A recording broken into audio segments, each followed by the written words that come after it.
ሰላም ናችሁ። ይህንን አውሮፕላን መቼም የማያውቅ ሰው ያለ አይመስለኝም። ሁላችንም ይህንን አውሮፕላን እናውቀዋለን። እጅግ በጣም ግዙፍ እና በጣም ዲስቲንክቲቭ የሆነ ለየት ያለ አውሮፕላን ነው። ይህ አውሮፕላን ኤርፎርስ ዋን ይባላል። እንዲሁ ዝም ብሎ የአየር አገልግሎት ወይም የትራንስፖርት አገልግሎት ብቻ የሚሰጥ አውሮፕላን አይደለም። እጅግ በጣም የተለየ አይነት አውሮፕላን ነው።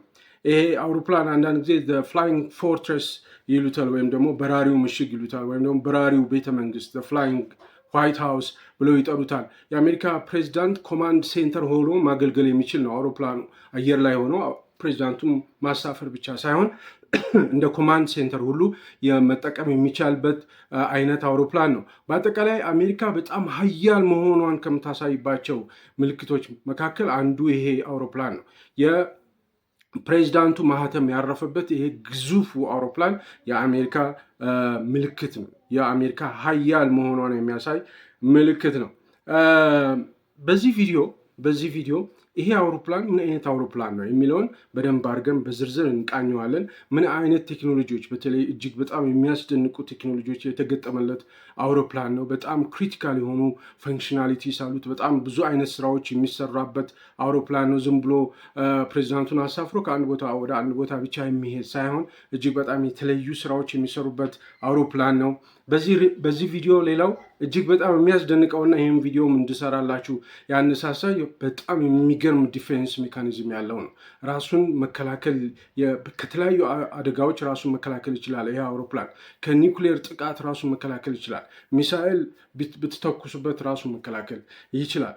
ውስጡ ኢንተርናል ሌአውቱን እነግራቸዋል። ውስጡ ምን ይመስላል? በጣም አንድ ግዙፍ ለግዠሪ ሆቴል ያክላል ይሄ አውሮፕላን። ውስጡ ምን እንዳሉት እነግራቸዋለሁ። ዴኮች አሉ፣ የተለያዩ ፎቆች አሉ። እነዚያን ፎቆች ብሬክዳውን አድርጌ እነግራቸዋለሁ በዚህ ቪዲዮ ማለት ነው። አብራችሁ ቆዩ። ባህሩ አባስ ነኝ። ለዚህ ቻናል አዲስ ከሆናችሁ ሰብስክራይብ ማድረጋችሁን አትርሱ። ይህን ቪዲዮ ደግሞ ከወደዳችሁት አንድ ብላችሁ ኮሜንት ላይ ጻፉልኝ። ተመልሰን እንገናኛለን። ተመልሰናል። እንዳልኳችሁ ስለ ኤርፎርስ ዋን ነው የማወራችሁ። ኤርፎርስ ዋን የሚለው ስም ዋናው ስሙ የአውሮፕላኑ ስም አይደለም። ኤርፎርስ ዋን ማለት የአውሮፕላኑ ስም ሳይሆን የአየር ትራፊክ ቁጥጥር ባለሙያዎች የሚግባቡበት ሳይን ነው። ኮል ሳይን ይባላል። ኤርፎርስ ዋን ማለት ፕሬዚዳንቱ ተሳፍረውበታል ማለት ነው። ፕሬዚዳንቱ አሉበት ይሄ እዚህ አውሮፕላን ውስጥ እንደማለት ነው። በኤር ትራፊክ ቋንቋ ኤርፎርስ ዋን ኮድ ነው። የኮል ሳይን ኮድ ነው። መግባቢያ ኮድ ነው። ሁለት አውሮፕላኖች አሉ። ኤርፎርስ ዋን አሁን የምናየው አይነት ኤርፎርስ ዋኖች ሁለት አውሮፕላኖች አሉ። 747 200 ቢ ኤርክራፍት የሚባል ሁለት አይነት አሉ። ከ1990 ጀምሮ ነው ይሄ ኤርፎርስ ዋን አገልግሎት መስጠት የጀመረው። እነዚህ ሁለቱ አውሮፕላኖች ኤርፎርስ ዋን በምንም አትለዩቸውም። የምትለዩት ጭራቸው ላይ ባለው ቁጥር ነው። አንደኛው 28000 የሚል ጽሁፍ የተጻፈበት ነው። አንደኛው ደግሞ 29000 የሚል ጽሁፍ የተጻፈበት ነው። እንዳልኳችሁ ኤርፎርስ ዋን ፍላይንግ ዋይት ሃውስ ይሉታል። ወይም ደግሞ ይሄ ዋይት ሃውስ ምድር ላይ ያለው ቤተመንግስት አለ አይደለ? ልክ ኤግዛክትሊ የእሱን አገልግሎት መስጠት የሚችል አውሮፕላን ነው። ኦኬ ፕሬዚዳንቱ አየር ላይ ሆነው እዚህ አውሮፕላን ውስጥ ሆነው አየር ላይ ሆነው የተለያዩ ናሽናል ኢመርጀንሲዎች ቢፈጠሩ፣ ድንገተኛ የሆኑ ነገሮች ቢፈጠሩ፣ የተለያዩ ኢንተርናሽናል ዲፕሎማሲዎችን የተለያየ አደጋዎች በሚፈጠሩበት ጊዜ ለምሳሌ ድንገት ኒውክሌር ጦርነት ቢነሳ አየር ላይ ሆኖ ሀገሩን ማስተዳደር ይችላል። በዚህ አውሮፕላን ውስጥ ሆነው ማለት ነው። ኢንዴፊኒትሊ ኤርቦርን መሆን ይችላል። እዛው አየር ላይ ለረጅም ቀናት መቆየት ይችላል። ኦኬ ነግራችኋለሁ። ስለ ስፔሲፊኬሽኑ እንገራቸው። ይሄ አውሮፕላን ምን አይነት ኪ የሆኑ ስፔሲፊኬሽኖች አሉት? አንደኛው ሌንግዙ ወይም ደግሞ ርዝመቱ ወደ 70 ሜትር ይረዝማል። ወደ ጎን ማለት ነው። 231 ጫማ ከ5 ኢንች ያህል ይረዝማል። በጣም ግዙፍ ነው። አንድ ቢግ ሲቲ ውስጥ ያለ የሲቲ ብሎክ የሚያክል ነው ርዝመቱ። ሀይቱ ወደ 63 ጫማ ወደ ላይ ከፍ ይላል። ማለት በሌላ አነጋገር 6 ፎቅ ያለው ህንፃ ያክላል ወደ ላይ፣ በጣም ግዙፍ ከመሆኑ የተነሳ። የዊንግ ስፓኑ ማለት የክንፉ 195 ጫማ ያክል ርዝመት አለው። 4 ኢንጂኖች አሉት። የጀነራል ኤሌክትሪክ ኢንጂኖች አሉት። 56700 ፓውንድ ትረስት እንትን ይለቃል። ግፊት ወይም ጉልበት ያለው ኢንጂኖች ያሉት ነው። ስፒዱ ቶፕ ስፒድ የሚባለው ከ1126 ኪሎ ሜትር በሰዓት ይበራል። ቶፕ ስፒድ 1126 ኪሎ ሜትር ያህል ማክ 0.92 ይባላል። በነዚህ በአውሮፕላን ፍጥነት ዙሪያ የሚሰጠው የፍጥነት መጠን 0.92 ነው። ሬንጁ በአንድ ጊዜ ተነስቶ 12500 ኪሎ ሜትር ያህል መብረር ይችላል። ማለት ሃፍ ዘ ወርልድ በአንድ ጊዜ መሄድ ይችላል ማለት ከአንዱ ጫፍ እስከ ዓለም ግማሽ ድረስ ምንም አይነት ሪፊውል ሳይፈልግ በአንድ ጊዜ ብቻ ተነስቶ መብረር ይችላል። ይህን ሁሉ ክልል ማካለል ይችላል። በ45100 ጫማ ላይ ከፍታ ላይ ይበራል። ወይቱ ክብደቱ ፉሊ ሎድ ሲሆን ሁሉም ነገሮች ቢጫኑበት 1,836,450 ኪሎ ግራም ያህል ይመዝናል። በጣም ግዙፍ ነው ማለት በጣም 1,836,000 ኪሎ ግራም ይመዝናል ፉሊ ሎድ ሲሆን ማለት ነው። ይሄ አውሮፕላን ቋሚ 26 ሰራተኞች አሉት። እዚህ አውሮፕላን ውስጥ ቋሚ የሆኑ 26 ሰራተኞች አሉ። ፓይለቶች አሉ፣ ፍላይት አቴንዳንትስ ይኖራሉ፣ ሌሎች የሴኪሪቲ ፐርሰናሎችም ይኖራሉ። አውሮፕላኑ 76 ተጨማሪ ፓሴንጀሮችን ማስተናገድ ይችላል፣ ማሳፈር ይችላል፣ ተሳፋሪዎችን ማለት ነው። ኦኬ ይሄ እንግዲህ ይሄ አውሮፕላን ከመቼ ጀምሮ ነው? ከጆርጅ ደብሊው ቡሽ ከሚባለው ከ1990 ጀምሮ ነው ያሉ ናቸው። ቪሲ 25ኤ ይባላሉ። ይሄ ፍሊት ማለት ነው። ከ1990 ጀምሮ ያሉ ሁለት አውሮፕላኖች ናቸው። አሁንም ትራምፕን ሰርቭ እያደረጉ ያሉት እነዚሁ ኤርፎርስ ዋን ሁለቱ አውሮፕላኖች ናቸው። እንደውም ትንሽ ከ1990 ጀምሮ የቆዩ ስለሆኑና ትንሽ እንደ ማርጀት እያሉ ስለሆነ 2027 ላይ ትራምፕ እቅድ አድርጓል ሌላ ኤርፎርስ ዋን ለማሰራት። እሱ ደግሞ ወደ $6.6 ቢሊዮን የሚያወጣ ኤርፎርስ ዋን ለማሰራት ጥረት እያደረጉ ነው። ያው ካልቸራል ሲግኒፊካንሱ የአሜሪካ ምልክት ነው። ይሄ የአሜሪካ የዩኤስ ኦቶሪቲ ምልክት ነው ኤርፎርስ ዋን ማለት ነው። ኤርፎርስ ዋን የሚለው ስም እንዴት ተሰጠው? ቅድም እንዳልኳችሁ ኤርፎርስ ዋን ማለት ፕሬዚዳንቱን ያሳፈረ ወይም ደግሞ ፕሬዚዳንቱ አውሮፕላኑ ላይ ተሳፍረዋል የሚል የአየር ቁጥጥር ኤር ትራፊክ ኮንትሮል ባለሙያዎች የሚግባቡበት ቋንቋ ነው። ነገር ግን ኤርፎርስ ዋን የሚለው ስም ከየት ነው የመጣው? እንደ አውሮፓ አቆጣጠር በ1953 የአሜሪካ ፕሬዚዳንት የነበረው አይዘናወር የሚባለው በዚህ አውሮፕላን በሚሄድበት ጊዜ ራሱ ተሳፍሮ የሚሄድበት አውሮፕላን ነበረው። በዛ አውሮፕላን ሲሳፈር የኤር ትራፊክ ኮንትሮል ባለሙያዎች የአየር ትራፊክ ቁጥጥር ባለሙያዎች ለዛ አውሮፕላን የሰጡት የኮል ሳይን የሲቪሊያን ኮል ሳይን ነው። 8610 የሚል ኮድ ነበር። ኦኬ 8610 የሚለው ኮድ ፕሬዚዳንቱን ያሳፈረው ነበር። ነገር ግን አጋጣሚ ሆኖ ሌላ ቪሲኒቲ ላይ በአካባቢው ሌላ አውሮፕላን ነበረ። ፕሬዚዳንቱን ከጫነው አውሮፕላን ተጨማሪ ሌላ አውሮፕላን ነበረ። እሱም አውሮፕላን አጋጣሚ ሆኖ ኮል ሳይኑ 8610 ነበር። የአየር ትራፊክ ተቆጣጣሪዎች ለሁለቱም ተመሳሳይ ትዕዛዝ ይሰጣሉ ማለት ነው። ምክንያቱም ሁለቱም ተመሳሳይ ኮድ ስላላቸው ለሁለቱም የሚሰጡትም ኮድ ተመሳሳይ ሆነ። ምን ማለት ነው? በሌላ አነጋገር ሊጋጩ ለትንሽ ነው ያመለጠው ማለት ነው። ፕሬዚዳንቱ በአየር ላይ ከሌላ አውሮፕላን ጋር ለመጋጨት ለጥቂት ነው የተረፈው። ከዛን ጊዜ ጀምሮ ኤርፎርስ ዋን የሚለው ስም እንዲሰጠው ተደረገ፣ ለአየር ትራፊክ ኮንትሮል ሲባል ማለት ነው። ስለዚህ እነዛ ባለሙያዎች ኤርፎርስ ዋን ማለት አውሮፕላኑ ውስጥ ፕሬዚዳንቱ አሉ ማለት ነው። በጣም ሴክሬቲቭ የሆነ የአየር ትራፊክ ናቪጌሽን ወይም ደግሞ ራውቱ ወይም ደግሞ የሚሄዱበትን ቦታ ከፍ ዝቅ፣ ወደ ግራ ወደ ቀኝ የሚተጣጠፉበትን ቦታ በጣም በሚስጥራዊ በሆነ መልኩ ነው የሚያስተላልፉት ማለት ነው። ኤርፎርስ ዋን ከሆነ የመግባቢያው ኮዱ። ኤርፎርስ ዋን ሌላው በጣም የሚያስደንቀው የቴክኖሎጂካል ማርቭል በጣም ስቴት ኦፍ ዘ አርት የሆኑ ቴክኖሎጂዎች የተገጠሙበት ነው። ለምሳሌ በውስጡ ያለው ኮሚኒኬሽን ሲስተም ሙሉ ለሙሉ በመጨረሻዊ ቴክኖሎጂ ውጤት የሆኑ የኮሚኒኬሽን ሲስተም የተገጠመለት ነው። ናቪጌሽን ሲስተሙ ናቪጌት የሚያደርግበት ፓይለቶች ያሉበት አይደለ፣ ኮክፒት ውስጥ ያሉት የናቪጌሽን ሲስተም የመጨረሻው ቴክኖሎጂ ተጠቅመው የተሰሩ ናቸው። ኦፕሬሽናል ካፓቢሊቲው እጅግ በጣም የሚያስደንቅ ነው። ኦፕሬሽናል ካፓቢሊቲው ማለት ፕሬዚዳንቱ አየር ላይ ሆነው ልክ ምድር ላይ ዋይት ሃውስ ውስጥ እንዳሉ ሆነው መስራት የሚችሉበት ሁኔታ ይፈጥራል ማለት ነው።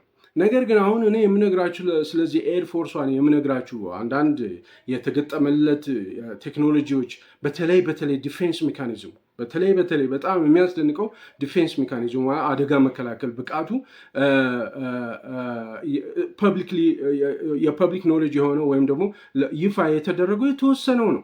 ከዛ ውጭ ክላሲፋይድ የሆኑ በጣም ብዙ ፊቸሮች አሉት ይሄ አውሮፕላን። ክላሲፋይድ ማለት ለህብረተሰቡ ይፋ ያልተደረጉ እጅግ በጣም ውስብስብ የሆኑ ብዙ ሰዎችም አንደርስታንድ የሚያደርጉት ራሱ የኤርፎርስ ወይም ደግሞ በአጠቃላይ የአየር ኃይሉ ባለሙያዎች እንኳን ውስጡ ኤርፎርስ ዋን ውስጥ ገብተው የተገጠመለትን የተለያዩ ቴክኖሎጂዎች አይተው እንኳን መለየት የማይችሉበት ሁኔታ ነው ያለው እና በውስጡ ያሉ ቴክኖሎጂዎች በቀላሉ በአይን መታየት የማይችሉ በጣም የተደበቁ ድብቅ የሆኑ ክላሲፋይድ የሆኑ ሌሎች ቴክኖሎጂዎች ሁሉ የተገጠመለት ነው ይባላል። እኔ የማወራችሁ ግን ፐብሊክሊ ሁሉም ሰው የሚያውቀውን ነው የምነግራችሁ ማለት ነው። ኮሚኒኬሽን ሲስተሙ በውስጡ ያለው ኮሚኒኬሽን ሲስተም በጣም ሴኪዩር የሆነ ኮሚኒኬሽን ሲስተም ነው ያለው።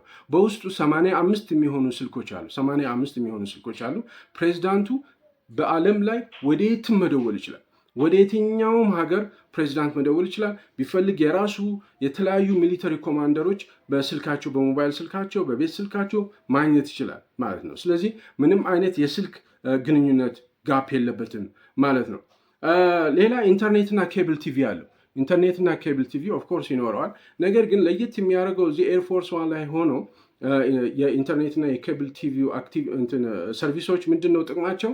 ድንገት ለምሳሌ አየር ላይ ሆነው ፕሬዚዳንቱ የኒውክሌር ጦርነት ቢነሳ ቀጥታ እዛው አየር ላይ ሆኖ እነ ሲኤንኤንን እነ ፎክስ ኒውስን አክሰስ አድርጎ ቀጥታ ፔኔትሬት አድርጎ ገብቶ ለህዝቡ መልእክት ማስተላለፍ ይችላል። በነዛ የቴሌቪዥን ጣቢያዎች አማካኝነት ማለት ነው። ለምሳሌ ልክ ፋናንና ሌላ የኢትዮጵያ ውስጥ ያሉ የቴሌቪዥን ጣቢያዎችን አየር ላይ ሆነው አክሰስ አድርገው ለኢትዮጵያ ህዝብ መልእክት ማስተላለፍ ይችላል። ኦኬ። ሌላኛው በኢንክሪፕትድ ቻነል ነው። ይሄ ሁሉ ኢንተርኔት ኮኔክቲቪቲው፣ የኬብል ቲቪው እንደዚሁም ደግሞ 85 ስልኮች አሉ ብያቸዋለሁ። በነዛ የሚደረጉት ኮሚኒኬሽኖች በሙሉ ኢንክሪፕትድ ናቸው። እንዲህ በቀላሉ ተሰብረው የሚተላለፈውን መረጃ በቀላሉ ዲሳይፈር ማድረግ አይቻልም። ሌላኛው የናቪጌሽን እና የአቪዮኒክስ የሚባለው በአጠቃላይ በውስጡ ያለው የናቪጌሽን ኤሌክትሮኒክ ሲስተም እጅግ በጣም የሚያስደንቅ ነው የሚባለው። ስቴት ኦፍ ዘ አርት የሆነ ጂፒኤስ ያለበት የመጨረሻው ደረጃ የደረሰ ጂፒኤስ አለው። ሰው በአየር ላይ ናቪጌት ሲያደርግ አምቡሽ የሆነ አየር ላይ አድፍጦ ያለ አውሮፕላን ወይም በአምቡሽ እንዳይገጥመው አየር ላይ አምቡሽ እንዳይገጥመው መከላከል የሚችል እንደዚሁ ደግሞ በጣም ሴኪውርድ በሆነ መልኩ አየር ላይ መብረን እንዲችልና በቀላሉ እንዳይታይ ሆኖ እንዲበር ማድረግ የሚያስችል የጂፒኤስ ሲስተም ያለው ነው። እንደዚሁም ደግሞ ሌሎች ዲጂታል ኢንስትሩሜንቴሽን ኮክፒቱ ማለት አውሮፕላኑ ያለበት አካባቢ የተገጠመለት ነው።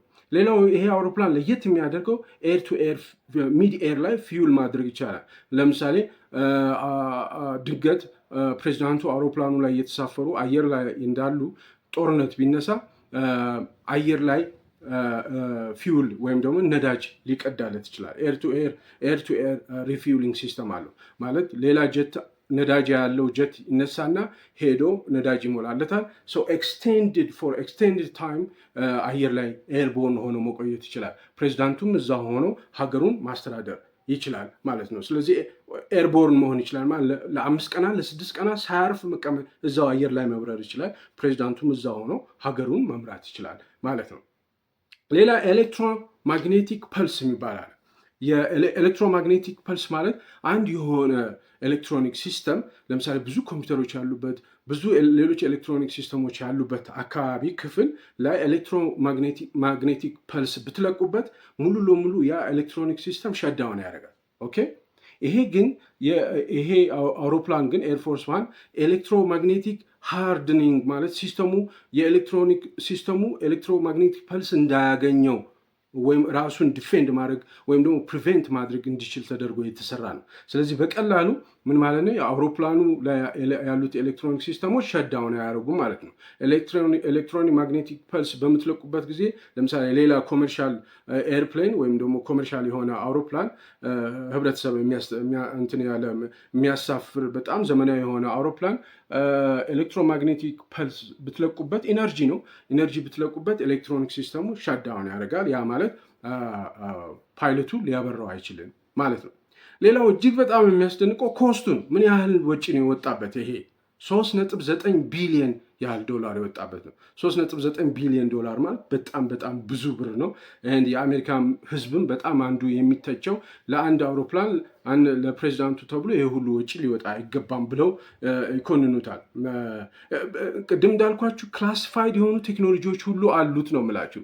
ይሄ አውሮፕላን ክላሲፋይድ የሆኑ ቴክኖሎጂዎች አሉት። ህብረተሰቡ የማያውቀው ማንም ሰው የማያውቀው በጣም ብዙ አቪዮኒክስ ወይም ደግሞ የኤሌክትሮኒክ ኢንስትሩመንቶች እና በተለይ ዲፌንስ ሲስተሙ የመከላከል ብቃቱ አሁንም ድረስ ብዙ የማይታወቅለት ብዙ አይነት ቶፕ ሲክሬት የሆኑ ቴክኖሎጂዎች የተገጠሙለት ነው ይላሉ። እንግዲህ የኤርፎርስ ዋናው ስራው ፕሬዚዳንቱን ማመላለስ ነው። ለፕሬዚዳንቱ ትራንስፖርት መስጠት። እዛ ትራንስፖርት በሚሰጡበት ጊዜ ግን ትራንስፖርት ብቻ ሳይሆን የኮማንድ ሴንተርም ሆኖ ያገለግላል። የትዕዛዝ ማሰራጫ ወይም ደግሞ በቃ ልክ እንደ ኦቫል ኦፊስ ያገለግላል። አንድ 12552 ኪሎ ሜትር መብረር ይችላል በአንድ ጊዜ ማለት ነው። በአንድ ጊዜ ተነስቶ ከአንድ አገር እስከ ግማሽ ዓለምን ማቋረጥ ይችላል። ሰልፍ ሰፊሽንት ነው ይሄ አውሮፕላን። ሰልፍ ሰፊሽንት ነው ማለት የራሱ የሆነ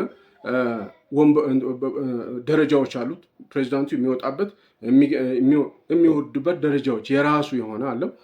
እንደዚሁም ደግሞ የራሱ ባጌጅ ሎደር አለው። ምን ማለት ነው? ለምሳሌ ኤርፎርስ ዋን ፕሬዚዳንቱን ተሸክሞ የኢትዮጵያ አየር መንገድ ቢመጣ የኢትዮጵያ አየር መንገድ ደረጃ አይጠቀምም። የኢትዮጵያ አየር መንገድ ደረጃ ማለት የሆነ መኪና ነው አይደል? ደረጃ ይዞ ይመጣና ከአውሮፕላኑ ጋር ግጥም ብሎ ሰዎቹ በደረጃው የሚወርዱት።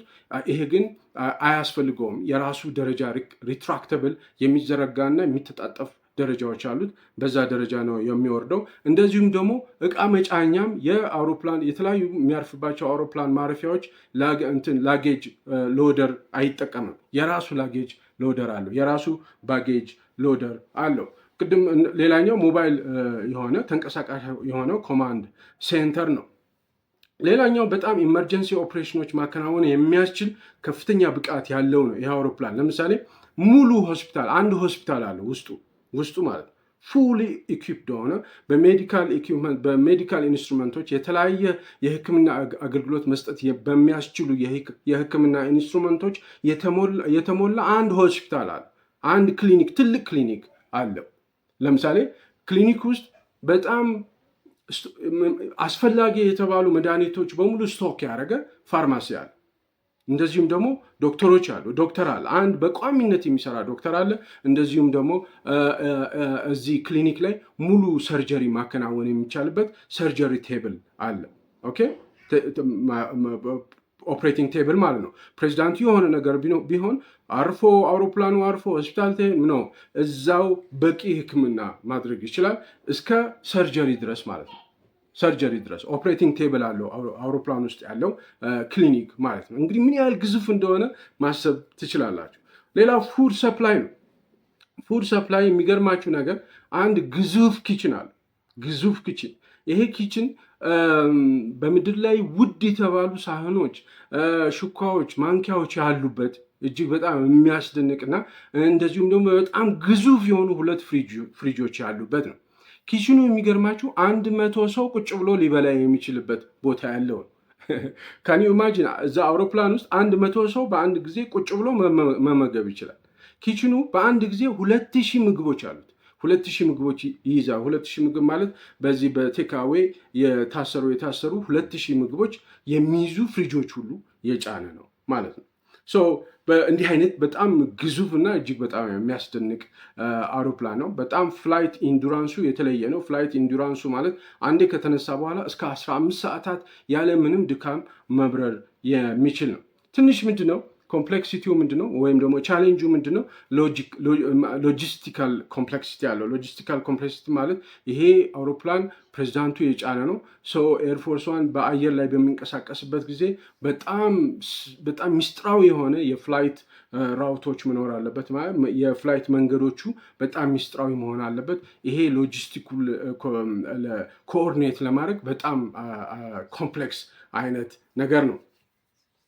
በነገራችን ላይ ተመልካቾች ለዚህ ቻነል አዲስ ከሆናችሁ ሰብስክራይብ ማድረጋችሁን አትርሱ። በጣም ቆንጆ ፕሮግራሞችን እየሰራው አቀርብላችኋለሁ። ይህም ቪዲዮ ደግሞ ከወደዳችሁት አንድ ብላችሁ ኮሜንት አድርጉ። ቀጥሎ ደግሞ እጅግ በጣም የሚያስደንቀው የዲፌንስ ሜካኒዝሙን አወራችኋለሁ። ኦኬ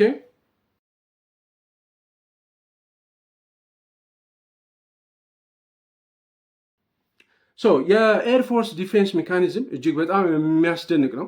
ኤርፎርስ ዋን ማለት ዘ ሞስት ሴኪዩር ኤርክራፍት ኢን ወርልድ የሚል ስያሜ የተሰጠው ነው። በቃ በጣም ሴኪዩር ነው፣ ምንም ነገር ሊደርስበት አይችልም ይሄ ኤርፎርስ ዋን። ምክንያቱም አድቫንስድ የሆነ ዲፌንስ ሲስተም የተገጠመለት እና ማንኛውም ሚሳይልም ቢሆን ወይም ደግሞ የሳይበር አታክ ሁሉ መቋቋም የሚችል ነው። ለምሳሌ አንታይ ሚሳይል ሲስተሞች ተገጥመውለታል። አንታይ ሚሳይል ማለት ሚሳይል ቢተኮስበት አይመታው፣ አውሮፕላኑ አይመታም ማለት ነው። እንዴት ነው የማይመታው? አንደኛ ኢንፍራሬድ ካውንተር ሜዥርስ IRCM የሚባል ቴክኖሎጂ የተገጠመለት ነው። የአውሮፕላኑ ቦዲ ላይ ማለት ከውጭ በኩል በቦዲ በኩል ይሄ ኢንፍራሬድ ካውንተር ሜዥር የሚባለው ሲስተም የተገጠመለት ነው። እንደውም ALQ 204 ሜታዶር የሚባል ሲስተም ነው የተገጠመለት። ምን ማለት ነው?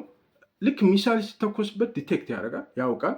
ከዛ ዲቴክት ካደረገ በኋላ ያ ሚሳኤል የራሱ ጋይዳንስ አለው አይደል? ዳይሬክሽን ሚሳኤሉ ሲመጣ ሂት ሲክ እያደረገ ነው የሚመጣው። ሂት ሲከር ነው የሚባለው ሚሳኤሉ ምን ማለት ነው? ሂት ሲከር ማለት ሙቀት ያለበትን ነገር ለመምታት ነው። ሙቀት እያነፈነፈ ነው የሚመጣው። አውሮፕላኑ ሞተሩ አካባቢ አይደለ ከፍተኛ ሙቀት ያለው ሞተሩን ነው የሚመታው ማለት ነው ሚሳኤሉ። እና ምክንያቱም ሞተሩ አካባቢ ነው በጣም ሞቃት የሚሆነው ማለት ነው። ኤንድ የሚመጣው ሂት ሲከር ሚሳኤል ነው። ምን ማለት ነው? ያ ሂት ሲከር ሚሳኤል በሚመጣበት ጊዜ ጃም ያደርገዋል ማለት ነው። የኮንፊውዝ ያደርገዋል ሚሳኤሉ ጋይዳንሱ ማለት ነው። የት እንዳለ ግራ ይገባዋል ማለት ትርምስምስ ይልበታል። ደን ሄዶ አውሮፕላኑን አይመታም ማለት ነው። ጋይዳንስ ሲስተም ኮንፊውዝ ያደርገዋል የሚሳኤሉ ጋይዳንስ ሲስተምን ማለት ነው። ሌላ ፍሌር አለው። ፍሌር ማለት ፍሌር እና ሻፍ ይለቃል፣ ዲፕሎይ ያደርጋል አውሮፕላኑ። ምን ማለት ነው? ልክ ሚሳይል ሲተኮስበት ቅድም እንዳልኳችሁ መጀመሪያ ዲቴክት ያደርጋል። ቀጥሎ አሁን ቅድም ባልኳችሁ በኢንፍራሬድ ካውንተር ሜዥር ሊከላከለው ይሞክራል። ከዛ ካለፈ ፍሌሮች ይረጫል ማለት ርችት፣ እንደ ርችት አይነት ነገሮች በአራቱም አቅጣጫ አውሮፕላኑ ከሰውነቱ ላይ ይረጫል። ሲረጭ ምን ማለት ነው? ፍሌር ማለት በጣም ሆተር የሆኑ በጣም ሙቀት ያላቸው ሂት በጣም ያላቸው ፍሌሮች ነው የሚረጨው። በሚረጭበት ጊዜ እነዛ ሚሳኤሎች ሊመቱት የሚመጡት ሚሳኤሎች ሂት ሲከሮች ናቸው፣ ወይም ደግሞ ሙቀትን እያነፈነፉ ነው የሚመጡት አይደለ? ፍሌሮቹ እነዚህ የሚረጫቸው ፍሌሮች ከራሱ ኤንጂን ከራሱ ሞተር የበለጠ ሙቀታሞች ናቸው። ሆተር ዛን ኤንጂን የአውሮፕላኑ ማለት ነው። ስለዚህ ምን ማለት ነው? ሄደው ፍሌሩን ነው የሚመታው ሚሳኤሉ ማለት ነው። ገብቷቸዋል? ፍሌሩን ይመታል ማለት ነው። ሁለት መንገድ በሚሳኤል መከላከል ይችላል። መጀመሪያ ኢንፍራሬድ በመልቀቅ ራዲየት በማድረግ ሞጁሌትድ የሆነ ኢንፍራሬድ በመልቀቅ ጃም ያደርገዋል፣ ግራ ያጋባዋል ሚሳኤሉ። ሁለተኛው ደግሞ ፍሌር በመልቀቅ እነዚህ አሁን ርችቶችን በመልቀቅ ርችቶችን ሄዶ እንዲመታ ያደርጋል። ሶስተኛ ሻፍ የሚባል ደግሞ ይለቃል። ሻፍ ማለት ዲፕሎይ ያደርጋል። አሁንም እንዳልኳቸው ሚሳኤሉ ልክ ሲመጣ ዲቴክት ያደርግና ከዛ ከውስጡ የሆኑ ቁርጥራጭ የሆኑ ፕላስቲክ ሜታል የሚመስሉ ፕላስቲክ ነገሮች ሻይን የሚያደርጉ የሚያንጸባርቁ ነገሮችን ይለቃል። እነሱ እንደ ደመና ነገር ይፈጥሩና የትኛው አውሮፕላኑ የትኛው እንደሆነ ግራ ያጋባዋል ሚሳኤሉ ማለት ነው። ኦኬ። ምክንያቱም አውሮፕላኑን የሚመስሉ ነገሮች አየር ላይ የሚያወናብዱ እና የሆነ ጉብ ነገር ይፈጠራል። ሻይኒ ነገሮች ፕላስቲክ ናቸው፣ ሻይኒ ነገሮችን ይፈጥራል። የትኛው አውሮፕላኑ የትኛው እንደሆነ ግራ ይገባዋል ማለት ነው። በእነዚህ ሁሉ አማካኝነት ራሱን ከሚሳኤል መከላከል ይችላል። ኤሌክትሮኒክ ካውንተር ሜዥርስ ቅድም እንዳልኳችሁ ጃም ይፈጥራል። ጃም ስለሚፈጥር መጀመሪያውኑ ሚሳኤል ከመተኮሳችሁ በፊት እንኳን ልተኩሱበት ስትሉ የሚሳኤሉ ራዳር ውስጥ መግባት አለበት አይደል? አውሮፕላኑ ራዳር ውስጥ መታየት አለበት። አይታይም፣ ኢንቪዚብል ነው። ምክንያቱም ኤሌክትሮኒክ ካውንተር ሜዥርስ የተገጠመለት በመሆኑ ኢንቪዚብል ነው። እንግዲህ ኢንቪዚብልም ሆኖ ነው ድንገት እንኳን ከታየና ሚሳኤል ከተተኮሰበት አሁን ባልኳችሁ በሶስት መልኩ ራሱን ከሚሳኤል መከላከል ይችላል። ይሄ ሁሉ አልፎ ይሄ ሁሉ ሆኖ ድንገት ቢመታ በሚሳኤል ቢመታ አርመርድ የሆነ የራሱ ስትራክቸር አለው። ራሱ አውሮፕላኑ የተሰራበት መንገድ አርመርድ ነው ማለት ሙሉ ለሙሉ የታጠቀ ነው። ራሱን በራሱ በጋሻ በምናምን ወታደሮች እንደሚታጠቁት ማለት ነው። እና ሄዶ ቢመታው እንኳን ሰውነቱ መቋቋም ይችላል፣ ድንገት እንኳን ቢመታው ማለት ነው። ይሄ ሁሉ አልፎ እሳት የላሱ F-16 የሚባሉ ፋይተር ጀቶች ያጅቡታል። ከዚህ ሁሉ በኋላም F-16 የሚባሉ በጣም አደገኛ የሆኑ ተዋጊ ጀቶች ሁሉ ያጅቡታል ማለት ነው። ኦልሞስት በቃ ምንም ይሄንን አውሮፕላን መምታት አይቻልም። ኦፕሬሽናል ሴኪሪቲው በጣም የተለየ ነው። ምክንያቱም ፍላይት ራውቶቹ ወይም ደግሞ አውሮፕላኑ የሚሄድበት መንገድና አቅጣጫ በጣም ሴክሬቲቭ ከመሆኑ የተነሳ እንዲሁ በቀላሉ ይሄ አውሮፕላን ከዚህ ተነስቶ እዚህ ነው የሚሄደው፣ በዚህ በኩል ነው የሚሄደው ብሎ ማለት በፍጹም አይቻልም። አሁን እንግዲህ አንዳንድ ኢቮልቭ እያደረጉ ያሉ ትሬቶች አሉ በዚህ አውሮፕላን። ምክንያቱም ሃይፐርሶኒክ የሆኑ ሚሳይሎች እየተሰሩ ነው አይደለ? ሃይፐርሶኒክ የሆነ ሚሳይል ሊመታው ይችላል። ኦኬ አሁን ለዚህ ነው ትራምፕ በ2027 አዲስ ኤርፎርስ ዋን እናሰራለን የሚሉት ይሄ ሃይፐርሶኒክ ሚሳይልን ዲፌንድ ማድረግ የሚችል ሲስተም የተገጠመለት ለማለት ነው። ኦኬ አሁን ደግሞ ውስጡ ምን ይመስላል? ኢንተርናል ስትራክቸሩ ውጭው እንደዚህ ነው፣ እጅግ በጣም የሚያስደንቅ ነው። ውስጡ ምን ይመስላል ብትሉ ውስጡ 4000 ስኩዌር ጫማ ስፋት ያለው 4000 ስኩዌር ጫማ ስፋት ማለት በጣም 6 ፎቅ የሚያክል ማለት ነው። በጣም ግዙፍ ነው ማለት ነው። አንድ 6 ፎቅ ካያችሁ እሱን ነው የሚያክለው ማለት አንድ ትልቅ ግዙፍ ለግዠሪ ሆቴል ነው የሚመስለው። 4000 ጫማ ስፋት አለው። 4000 ስኩዌር ሜትር ስፋት ያለው ነው። በጣም ሰፊ የተንጣለለና እጅግ በጣም ኮምፎርታብል ለግዠሪ የሆነ አውሮፕላን ነው። አውሮፕላኑ በ3 ዴኮች ይከፈላል። 3 ዴኮች ማለት በ3 ፎቆች አሉት ማለት ነው። የታችኛው ፎቅ ወይም ደግሞ ሎወር ዴክ የሚባለው ካርጎ እና ሌሎች ሰፖርቲንግ ሲስተሞች የሚይዝበት ነው። ቅድም ለምሳሌ ካርጎ ስቶሬጅ አለው። ምግቦች 2000 ምግቦች የሚቀመጡበት፣ ፍሪጆቹ የሚቀመጡበት ወዘተ ካርጎ ስቶሬጅ የሚባል አለው ማለት ነው። ታችኛው ቅድም ያልኳችሁ ራሱን በራሱ ነው እቃ የሚጭነው የራሱ ሰልፍ ኮንቴንድ ባጌጅ ሎደር አለው አላልኳችሁም? የሚዘረጋና የሚተጣጠፍ ተጣጥፎ ሆድ ውስጥ ይገባል እና ታችኛው ሎወር ዴክ ውስጥ ነው ይሄ ሰልፍ ኮንቴንድ ባጌጅ ሎደሩ የሚቀመጠው። ሌላ ቅድም የሚተጣጠፍና የሚዘረጋጋ የራሱ መወጣጫ ደረጃዎች አሉት ብያቸዋለሁ። እሱም ከተጣጠፈ በኋላ ወደ ሆዱ የሚገባው እዚህ ሎወር ዴኩ ላይ ነው ማለት ነው። ሎወር ዴኩ ላይ እነዚህ 3 ነገሮች አሉበት። ሌላኛው ሜን ዴኩ ወይም ሁለተኛው ዴክ ላይ ደግሞ ፕራይመሪ ፈንክሽኑ ዋናው ፈንክሽኑ ፓሴንጀሮችን መያዝ እና ሌሎች ኦፕሬሽናል የሆኑ ስራዎችን የሚሰራበት ነው። ኤንድ ፕሬዚደንሻል ሱት ያለበት ነው። ፕሬዚደንሻል ሱት ማለት ፕሬዚዳንቱ የሚፈልጋቸው ሁሉንም ነገር ያሟላ ቢሮና ሌሎችም ነገሮች ያሉበት ቦታ ነው ፕሬዚደንሻል ሱት ማለት። በሌላ አነጋገር መሬት ላይ ዋይት ሃውስ ውስጥ ያሉ ኦቫል ኦፊስ የሚባለው አለ። ኤግዛክትሊ እሱ ኦቫል ኦፊስ እዛ ያለበት ቦታ ነው። ይሄ ሜን ዴክ ይባላል። ፕራይቬት ኦፊስ አለው ፕሬዚዳንቱ። የራሱ መኝታ ቤት አለው፣ ሻወር ያለበት ቤድሩም አለው። እንደዚሁም ደግሞ ጂም አለው። ኤክሰርሳይዝ የሚያደርግበት ወርክ አውት የሚያደርግበት ጂም አለው። ኮንፈረንስ የሚያካሂድበት የሚቲንግ ሩም አለው። ሚዲያ ሱት አለ። ሚዲያ ሱት ማለት የተለያዩ ፕሬሶች ወይም ደግሞ አብረውት ከፕሬዚዳንቱ ጋር የሚሄዱት ጋዜጠኞች የሚቀመጡበት ስታፎች እና ፕሬስ ኤሪያ የሚባል ቦታ አለው። ቅድም እንዳልኳችሁ ሜዲካል ሱት አለው። ሜዲካል ሱት ማለት ክሊኒኩ ማለት ነው። ሆስፒታሉ እዚሁ ሜን ዴክ ውስጥ ነው ያለው። ሌላኛው ጋርመንት ኪችን ነው። ጋርመንት ኪችን ማለት እጅግ በጣም አስደናቂው ኪችን 100 ሰዎችን መመገብ የሚቻልበት 2000 ሚሎች ያሉበት እዚሁ ሜን ዴክ ውስጥ ነው። ኦኬ ከዛ በኋላ እላይኛው አፐር ዴኩ የኮማንድ የኮንትሮል እና የኮሚኒኬሽን ኤሪያ ነው። ይሄ ላይ ያለው ቅድም እንዳልኳችሁ ኮክፒቱ ያለው ላይ ነው። አፐር ዶክ ላይ ነው ያለው። የኮሚኒኬሽን ሴንተሮቹ ቅድም ያልኳችሁ 85 ስልኮች አጠቃላይ ኤሌክትሮኒክሶቹ በሙሉ ያሉት አፐር ዴክ ላይ ነው ያሉት። እንደዚሁም ደግሞ ክሩዎቹ የአውሮፕላኑ ሰራተኞች 26 ክሩዎች አሉ አላልኳችሁ? እነሱ የሚያርፉበት የሚተኙበት ሬስት የሚያደርጉበት አፐር ዴኩ ነው ማለት ነው። በጣም ግዙፍ የሆነው ፎቅ ነው ማለት ነው። በጣም ትልቅ እጅግ በጣም ትልቅ የሆነ አውሮፕላን ነው።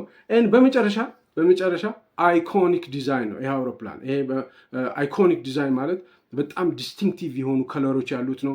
ብሉ፣ ዋይት እና ሲልቨር ከለር ላይ ያለው 3 ከለሮች አይደለ? ሰማያዊ፣ ነጭና ሲልቨር ብርማ ከለር ያለው ነው። በጣም ግዙፍ ነው። አየር ላይ የተለያዩ አውሮፕላን ማረፊያዎች በሚያርፍበት ጊዜ ጋዜጠኞች ተስገብግበው ነው የእንትን የሚሉት። ምክንያቱም የተለየ ግርማ ያለው የተለየ አቴንሽን ግራብ ማድረግ የሚችል እና በአንድ አውሮፕላን ማረፊያ በሚቀርበት ጊዜ በጣም የግሎባል ሚዲያ አቴንሽንን መሳብ የሚችል እጅግ በጣም ግዙፍ የሆነ እጅግ በጣም የሚያስደንቅ አውሮፕላን ነው። ይህን ይመስላል ኤርፎርስ ዋን። እንዴት አያችሁት? ይህን ኮንተንት ከወደዳችሁ ሰብስክራይብ አድርጉ። ኮሜንት ላይ ደግሞ አንድ ብላችሁ ኮሜንት አድርጉ። ነገ ወይም ከነገ ወዲያ ደግሞ ሌላ ኮንተንት ሰርቼላችሁ እመጣለሁ። መልካም ቀን፣ መልካም ምሽት። ቻው።